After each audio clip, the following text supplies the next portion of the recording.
법인세 회계 세무사 2016년도 2차 시험에 30점짜리로 출제된 문제입니다. 자, 물음 1하고 물음 2가 있는데 둘 다 독립된 상황이고, 물음 2 같은 경우는 간단한 이론적인 내용, 소수형 문제이므로 그냥 물음 1만 보겠습니다. 자, 물음 1이 30점짜리로 출제됐는데, 자, 먼저 보죠. X1년 초에 설립되었습니다. 그래서 이제 기초 시점에서의 어떤 여기서는 이제 법인세 회계 문제니까 기초 시점에서의 이연법인세 자산이나 부채 이제 이런 계정들이 다 없는 것이죠. 자, 그다음 이 세무조정 사항이 쭉 나와 있는데, 자, 소득금액 조정합계표에 나와 있죠. 그래서 입금 산입, 송금 불산입 사항이 주어져 있고, 송금 산입, 입금 불산입 사항이 주어져 있습니다. 자, 입금 산입, 송금 불산입 사항은 기본적으로 여기 사항은 단계의 세금을 납부하라는 것이죠. 입금의 산입에서 세금을 납부하라는 것이고, 자, 송금 산입, 입금 불산입 이 세무조정은 단기에 세금을 납부하지 말고 나중에 차기 이후에 납부하라는 겁니다. 그러니까 이만큼은 이제 어떻게 보면 혜택을 주는 거죠. 그래서 입금 산입 요거는 단기에 세금을 납부하고 그 다음 기회에 세금을 납부하지 마라. 이제 어떤 이게 일시적 차이인 경우를 말하는 겁니다. 지금 유보와 관련된 소득 처분 유보 사항과 관련된 내용이에요. 뭐 다른 내용들 기타 사유 유출 이런 접대비 한도 초과액 이런 거는 이제 세법상 정해진 접대비를 한도를 초과해서 지출을 하게 되면은 약간 벌칙 성격으로 그만큼 비용 인정을 안 해주는 거죠. 그래서 입금 산입에서 거기만큼 세금을 납부하게 되는 겁니다. 그래서 이제 요건 단기에 세금 납부해서 끝나는 것이고, 이렇게 유보사항 같은 경우를 말하는 거죠. 유보사항 같은 경우를 이제 입금 산입사항은 단기에 세금 납부하고 차기에 납부하지 않는다. 송금 산입은 단기에 납부하지 않고 차기 이후에 납부한다. 이렇게 보시면 되겠습니다. 그래서 우리 이연법인세 자산부채 개념으로 보면 이렇게 단기에 입금 산입에서 세금 납부한 부분은 단기에 납부했기 때문에 차기 이후에는 세금 납부할 필요가 없죠. 그래서 이 입금 산입, 송금 불산입 유보사항은 사실상 이연법인세 자산 관련된 내용이죠. 자, 반대로 송금 산입, 입금 불산입 사항은 이연법인세 부채에 관련된 내용일 것입니다. 자, 이런 것들을 일시적 차이라고 하죠. 그래서 일시적 차이에 관련된 법인세 효과를 이제 이연법인세 자산이나 이연법인세 부채로 인식을 하게 되는데, 지금 여기에서 법인세율이 20%로 주어져 있고 차기 이후에 세율 변동이 없는 걸로 가정했기 때문에 지금 만약에 이연법인세 자산과 부채가 서로 상계가 불가능하다고 상계 조건을 충족하지 않았다고 가정을 하면 기말 현재 X1년 말 현재 이연법인세 자산으로 인식해야 될 금액은 단계 세금 납부한 부분은 세금을 납부했기 때문에 차기 이후에 어떤 세금 혜택이 있겠죠. 자, 따라서 그거는 이연법인세 자산입니다. 그래서 25,000원 곱하기 세율 20%에서 5,000원이 이연법인세 자산이 되겠죠. 자, 반대로 15,000원은 단계 세금 납부하지 않고 차기 이후에 세금을 납부해야 되기 때문에 이거는 일종의 부채 성격이죠. 이연법인세 부채입니다. 그래서 15,000원에 세율 20% 곱해가지고 차기 이후에도 세율 변동이 없기 때문에 20% 곱해가지고 3,000원만큼 이연법인세 부채입니다. 자, 그런데 문제에서 자료를 읽어보면 단기 법인세 자산과 단기 법인세 부채가 상계의 조건을 모두 충족하고 이연법인세 자산 부채도 모두 상계 조건을 충족합니다. 그러니까 전부 상계에서 그냥 순액으로 계산하면 된다는 거죠. 그래서 순액으로 계산하면 X1년 말 이연법인세 자산 금액은 얼마겠습니까? 자, 세금 낸 부분은 25,000원의 20%에 대해서 세금을 냈고, 그러니까 5,000원만큼 세금을 납부한 부분이죠. 15,000원에 대해서 20%에서 3,000원만큼을 세금을 납부하지 않은 부분이기 때문에 순액으로 요거를 일시적 차이를 순액으로 다 더해가지고 계산하면은 세금 낸 부분이 더 많죠. 입금 산입, 송금 불산입 이 부분은 세금을 낸 부분이기 때문에 세금을 낸 부분이 더 많습니다. 25,000원, 15,000원. 그러니까 요 차액 순액 10,000원 곱하기 세율 20% 해가지고 2,000원이 곧 세금을 낸 부분이므로 이연법인세 자산입니다. 기말 현재. 그래서 문제에서 X1년 말 이연법인세 자산을 물어봤어요. 그래서 요거 순액 10,000원 곱하기 세율 20%에서 2,000원이 기말 이연법인세 자산일 겁니다. 2,000원. 그리고 이제 서로 상계해버렸기 때문에 기말 이연법인세 부채는 제로가 되는 거죠. 상계 조건을 충족시키지 않았다면은 기말 현재 이연법인세 자산은 25,000원에 20%에서 5,000원, 이연법인세 부채는 15,000원에 20% 3,000원 이렇게 될 겁니다. 그래서 5,000원, 3,000원 될 건데 상계 조건을 충족해서 순액으로 이연법인세 자산 2,000원 이렇게 계산이 된다는 것이죠. 자, 그 다음 이게 보면은 X1년도 법인세 비용 차감저 순이익 회계적 이익이죠. 12만원 주어져 있습니다. 그리고 세액공제가 8,000원 있어요. 단기 법인세 부담액 21,000원인데 원천 징수를 통해서 10,000원을 미리 납부했습니다. 그러니까 성급법인세죠. 그래서 단기 법인세 자산 성급법인세로 10,000원만큼 이미 계산이 됐을 겁니다. 왜냐하면 이미 원천 징수를 통해서 과거에 단기 중에 이미 납부했겠죠. 10,000원을. 그래서 납부할 때 대변에 현금 10,000원, 차변에 성급 법인세 또는 단기 법인세 자산에서 10,000원 이렇게 회계 처리를 했을 겁니다. 자, 따라서 기말 현재 납부해야 될 단기 법인세 부채, 즉 미지급 법인세는 얼마입니까? 기말의 단기 법인세 부채 미지급 법인세는 단기 법인세 납부해야 될 부분이 21,000원인데 단기 중에 원천 징수를 통해서 10,000원은 이미 납부했기 때문에 기말 현재 아직 납부하지 않은 부분은 요 차액 11,000원이겠죠. 그래서 X1년 말 단기 법인세 부채, 즉 미지급 법인세는 11,000원입니다. 그래서 지금 요 세 가지 사항은 문제 읽으면서 지금 해설을 해드렸고,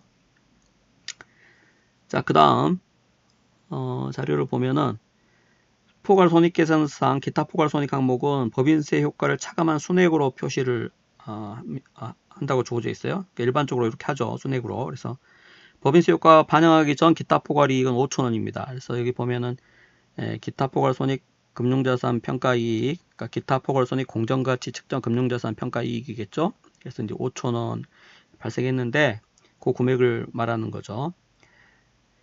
자, 원래 개념적으로 법인세 비용이라고 하면 단기 손익에 그 중에서도 계속 영업 손익 관련된 법인세 효과를 이 법인세 비용으로 처리하는 게 맞죠. 단기 손익이 아닌 기타 포괄 손익 관련된 법인세 효과는 기타 포괄 손익에서 차감해 가지고 인식을 하고, 그 다음에 과세 소득에 포함되는 자본 항목, 예를 들어서 자기주식 처분 이익 같은 것들이죠.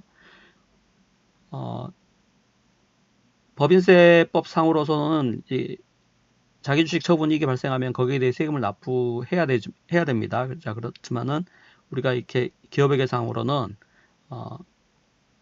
자기주식 처분 이익은 단기손익 항목에 포함되는 사항이 아니고 자본 항목이죠. 자본 항목. 자, 그래서 이런 것들은 이 자본 항목 관련된 법인세 효과는 법인세 비용으로 인식될 성격이 아닙니다.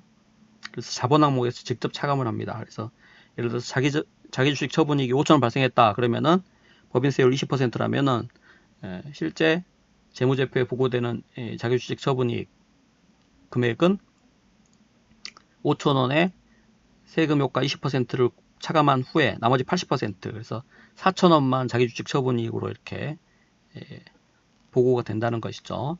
자, 그래서 기본적으로 이 법인세 비용이라고 하면 단기손익, 그 중에서도 계속 영업손익 관련된 법인세 효과만 법인세 비용으로 회계 처리를 해야 된다는 것이죠. 자, 그래서 아까 3, 4, 5번은 살펴봤고 2번도 지금 보면 기타 포괄이익이 세전 금액이 5,000원이었는데 관련된 법인세 효과를 고려하고 나면 차감하고 나면 세후 기타 포괄 손익은 5,000원 곱하기 1 세율 1-0.2에서 4,000원이죠. 5,000원의 80%. 그래서 이렇게 세후 금액으로 기타 포괄 손익이라든지 과세 소득에 포함되는 자본 항목은 세후 금액으로 보고가 된다는 것입니다. 자, 그래서 여기까지 구했고 법인세 비용만 이제 구하면 되죠. 자, 법인세 비용은 회계 처리를 통해서 구할 수도 있지만 기본적으로 그냥 공식처럼 기초 이연 법인세 자산 플러스 단기 법인세 부담액 마이너스 기말 이연 법인세 자산 이렇게 해서 보통 구하면 아주 간단한 문제들은 그냥 쉽게 기계적으로 계산기만 가지고도 구할 수 있습니다. 자, 단기 초에 설립되었기 때문에 기초 이연 법인세 자산은 없고 자, 단기 법인세 부담액은 21,000원으로 주어져 있죠. 여기 21,000원으로. 자, 대입하고 기말 이연 법인세 자산 아까 구했죠.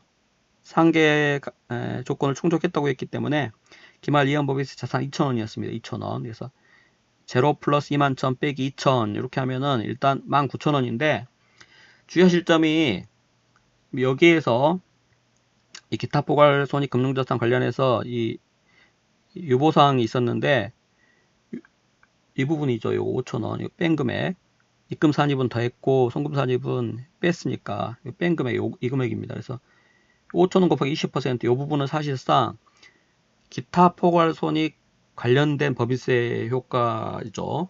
자, 따라서 법인세 비용에 포함될 성격이 아니기 때문에 자, 아까 여기 마이너스에 마이너스니까 이게 사실상 더해진 거죠. 더해졌기 때문에 그걸 다시 뺍니다. 그래서 마이너스 5,000원 곱하기 20% 해서 요 금액을 다시 차감해서 왜냐하면 요 금액은 기타 포괄 손익에서 차감될 항목이지 법인세 비용 관련돼 가지고 조정될 사항이 아니라는 거죠. 그래서 그만큼은 법인세 비용 계산할 때 차감을 해줘야 된다는 것입니다. 그래서 그거 빼고 나면은 18,000원만 X1년 법인세 비용으로 회계 처리가 된다는 것이죠. 일단 회계 처리를 한번 살펴보면은 자, 단기 법인세 자산 선급 법인세가 10,000원 있었죠. 그래서 이제 기말에 법인세 관련 회계 처리를 할 때 X1년 말에 이미 납부한 단기 법인세 자산은 제거하고 그러니까 제거하려면 대변에 기록해야죠. 자, 그 다음에 단기 법인세 부담액 21,000원이므로 기말연재 아직 법인세 납부해야 될 부채가 11,000원 있습니다. 단기 법인세 부채 미지급 법인세죠. 그래서 대변에 부채니까 단기 법인세 부채 11,000원 기록을 합니다. 자, 그 다음에 기말 이연 법인세 자산 2,000원만큼 있어야죠. 그래서 자산임으로 차변에 이연 법인세 자산 2,000원 기록하고 지금 기초 이연 법인세 자산이 없었기 때문에 이연 법인세 자산이 증가한 금액이 2,000원이죠. 그래서 그 증가액 2,000원을 기록하는 겁니다. 자, 그 다음 기타 포괄 손익 금융자산 평가이익 5,000원이 발생했는데 그와 관련된 법인세 효과가 20% 곱해서 1,000원이죠. 1,000원. 결국 단기 금융자산 평가이익 기타 포괄 손익으로 기록된 금액이 대변에 5,000원 기록되었을 건데 자, 그와 관련된 법인세 효과 20% 세율 20% 곱해가지고 1,000원만큼은 이 기타 포괄 손익에서 차감될 항목이라는 거죠. 법인세 비용으로 처리할 금액이 아니고 그래서 기타 포괄 손익에서 차감하려면 대변에 기록된 기타 포괄 이익을 차변에 기록해야 차감이 되겠죠. 그래서 금융자산 평가이익, 즉 기타 포괄 손익을 차변에 기록해서 그 법인세 효과 1,000원만큼 차감하기 때문에 세후 금융자산 평가이익은 4,000원으로 이제 원래 5,000원이었는데 4,000원으로 재무제표에 보고가 되겠죠. 자, 그렇게 해서 나머지가 법인세 비용인데 그렇게 계산한 금액하고 일치하죠. 그래서 회계 처리를 통해서 접근을 하셔도 되고 그냥 이렇게 공식처럼 접근을 하셔도 됩니다. 그래서 연습하다 보면은 어느 방법을 쓰던 별 차이 없어요. 회계 처리를 통해서 접근하셔도 무방합니다. 자, 그 다음 괄호 2번에 보면 X1년도 평균 유효 세율을 요구했죠. 그래서 평균 유효 세율은 공식처럼 회계이익분의 법인세 비용이에요. 평균 유효 세율의 정의 자체가 회계적 이익분의 법인세 비용. 그래서 단기 회계이익, 즉 법인세 비용 차감 전 순이익이 120만원이고 법인세 비용 아까 계산은 18,000원. 그 비율이 15%죠. 그래서 평균 유효 세율은 15%입니다. 단기 법인세율은 20%이지만 평균적인 유효 세율은 15%라는 것이죠. 자, 괄호 3번에서 회계이익의 적용 세율, 법인세율 20%를 곱해서 산출한 금액과 이래서 계산한 법인세 비용 18,000원 사이에 차이가 발생하는데 그 차이가 발생하는 이유를 수치화해서 기술하라고 했는데 자, 기본적으로 회계이익 이게 이제 법인세 비용 차감 전 순이익이므로 이게 기본적으로 세해 전 계속 영업이익, 즉 단기손익이죠. 자, 거기다 법인세율을 곱하면 기본적으로 법인세 비용이 나와야 됩니다. 이게 기본적으로는 일치를 해야 돼요. 개념적으로. 근데 왜 차이가 발생했는지 이제 그거를 수식화해서 기술하라고 했는데 자, 이러한 차이는 기업회계와 세법과의 어떤 차이 때문에 이런 차이가 발생합니다. 자, 예를 들어서 기업액의 상에서는 접대비가 발생하면 무조건 한도 관계없이 비용으로 인식을 하죠. 그래서 비용 인정을 하는데 세법상으로는 일정 금액 이상의 접대비는 비용으로 인정하지 않습니다. 그건 이제 어떤 세무적인 측면에서 그렇게 한다는 것이죠. 그래서 이건 기업액하고 세법하고 차이가 발생하는 부분인데, 자, 접대비 한도 초과 금액이 10,000원 있었죠. 세율이 20%이므로 2,000원만큼 이런 건 이제 영구적 차이라고 하죠. 그래서 이런 영구적 차이와 관련해서 이 두 금액의 차이가 생깁니다. 자, 뿐만 아니라 세액공제도 마찬가지예요. 세액공제도 기업에게서는 세액공제 이런 개념 자체가 없죠.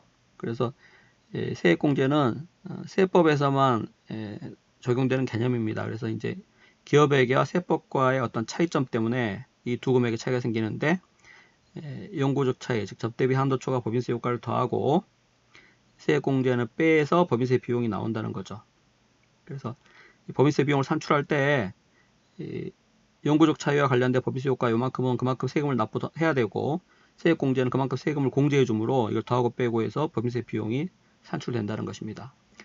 참고로 법인세율이 여기서는 단기하고 차기 다 20%로 변동이 없는 걸로 가정했는데, 만약에 차기 이후에 세율 변동이 있는 경우에는 그 세율 변동에 따른 일시적 차이의 법인세 효과도 고려를 해야 됩니다. 여기서는 이제 해당 사항이 없지만, 만약에 이 차기 이후 법인세율 변동이 있는 경우에는 이 세율 변동에 따른 일시적 차이의 법인세 효과도 고려를 해줘야 이게 정확히 나온다는 것이죠.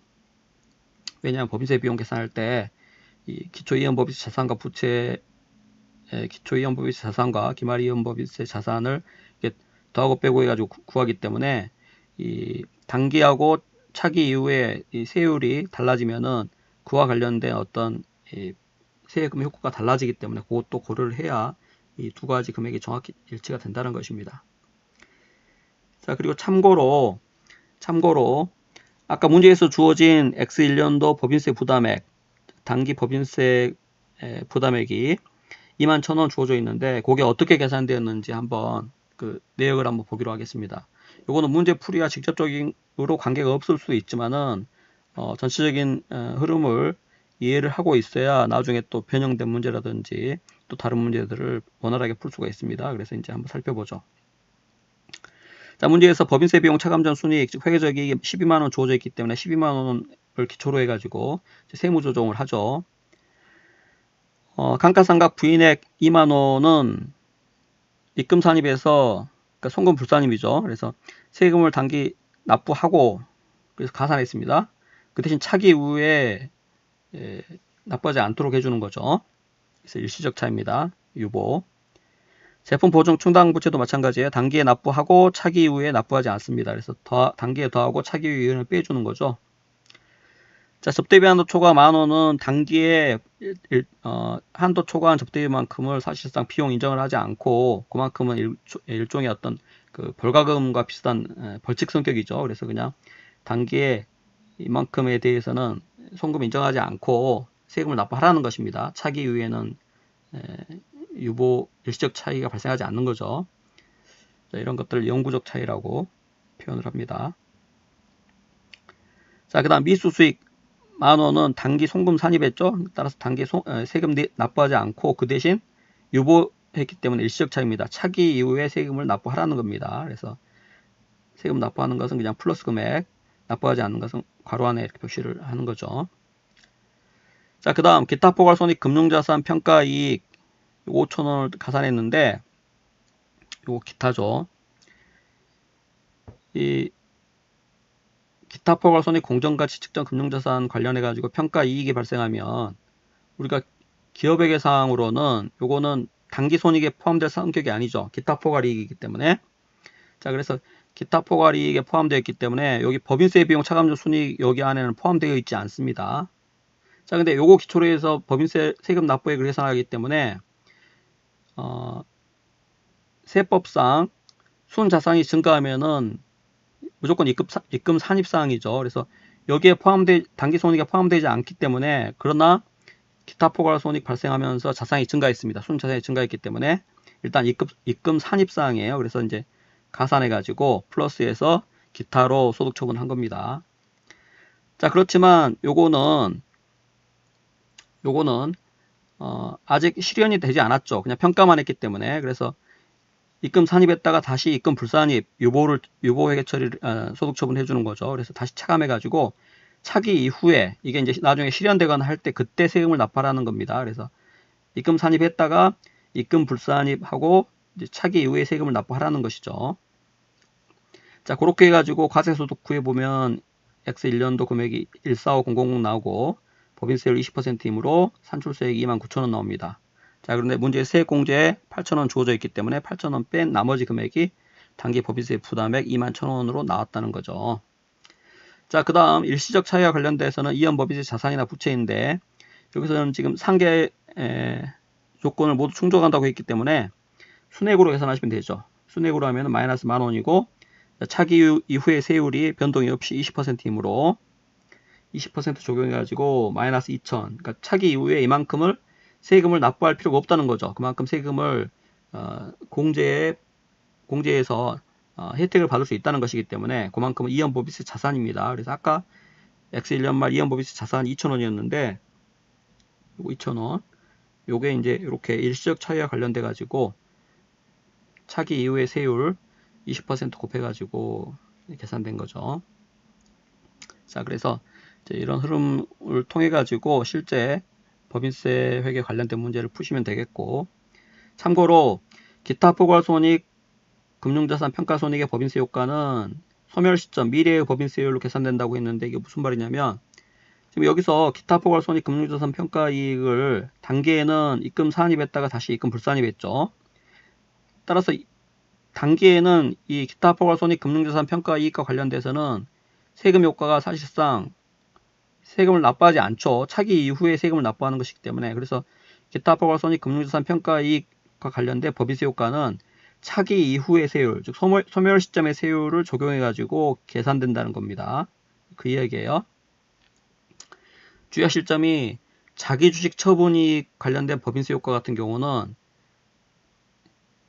처분 시점에, 즉 단기에 법인세율로 계산되는데, 기타 포괄손익, 금융자산 평가손익의 법인세 효과는 미래 소멸 시점에 법인세율로 계산된다는 거 두 개 비교해 가지고 정리를 해 두시기 바랍니다.